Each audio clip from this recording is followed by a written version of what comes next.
Voter হওয়ার বয়স ১৬ বছর। চাঁদাবাজি বন্ধে হটলাইন চালু সহ ৩৬ দফার ইশতেহার দিয়েছে এনসিপি। পাশাপাশি বলেছে মন্ত্রী এমপি আমলাদের সম্পদের হিসাব প্রকাশ করতে পোর্টাল চালুর কথা। দলের মুখপাত্র আসিফ মাহমুদ জানান যে ক্ষমতায় গেলে আইন ও প্রশাসনিক সংস্কারের মাধ্যমে এসব প্রতিশ্রুতি বাস্তবায়ন করতে চান তারা। জুলাই অভ্যুত্থানের আকাঙ্ক্ষা বাস্তবায়নের অঙ্গীকার নিয়ে রাজনীতিতে আসে এনসিপি। আত্মপ্রকাশের বছর না পেরোতেই সামনে জাতীয় নির্বাচন। সুশাসন, সংস্কার ও আধিপত্যবাদ বিরোধী যেসব প্রতিশ্রুতি এতদিন ছিল সভা সমাবেশে, এবার তা এলো তারুণ্য ও মর্যাদার নির্বাচনী ইশতেহারে। ৩৬ দফার এই ইশতেহারে বলা হয়েছে ১ মাস পিতৃত্বকালীন ছুটি ও ভোটার হওয়ার বয়স ১৬ করার কথা। গুরুত্ব পেয়েছে বিচার সংস্কারের প্রসঙ্গ।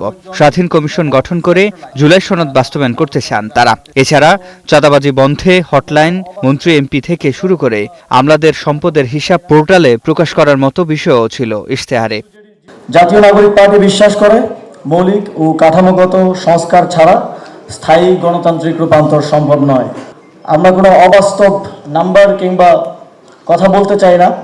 এনসিপি সাথে যেই 11 দলীয় ঐক্য, সেই ঐক্য ক্ষমতায় গেলে আইন, নীতি ও প্রশাসনিক সংস্কারের মাধ্যমে এই অঙ্গীকার বাস্তবায়নে আমরা দায়িত্বশীল ভূমিকা পালন করব।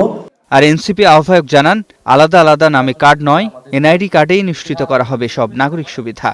ইশতেহারে কার্ডের রাজনীতি চলতেছে, অমুক কার্ড তমুক কার্ড। আমরা বলতেছি যে একটা ইউনিক কার্ড আমাদের দরকার, নাগরিক কার্ড, যেখানে এনআইডি যেটা আমরা সেটাকেই একটা নাগরিক কার্ড হিসেবে, যেখানে আমার সব ধরনের সুযোগ সুবিধা সেই একটা কার্ডের মাধ্যমে প্রত্যেকটা নাগরিক পাবে, তার জন্ম থেকে মৃত্যু পর্যন্ত তার একটাই আইডেন্টিটি হওয়া উচিত। আন্তর্জাতিক নদী সমূহের পানির ন্যায্য হিস্সা, এছাড়া জুলাইয়ের যারা খুনিরা রয়েছে, শেখ হাসিনা সহ যারা আওয়ামী লীগের যারা অপরাধী রয়েছে তাদেরকে ফিরিয়ে আনা, অসম চুক্তি সহ সকল বিদ্যমান ইস্যুতে কূটনৈতিক ও রাজনৈতিক পর্যায়ে সর্বোচ্চ দৃঢ় ভূমিকা নেওয়া হবে। প্রয়োজনে আন্তর্জাতিক সংস্কার আদালতে যাওয়া হবে। 11 দলীয় জোট সরকার গঠন করলে কোনো নির্দিষ্ট দল নয়, বরং সবার চাওয়া গুরুত্ব পাবে বলে মন্তব্য করেন নাহিদ ইসলাম। দেশগুলোর সাথে সম্পর্ক সিফাত শাহরিয়ার, স্টার নিউজ, ঢাকা।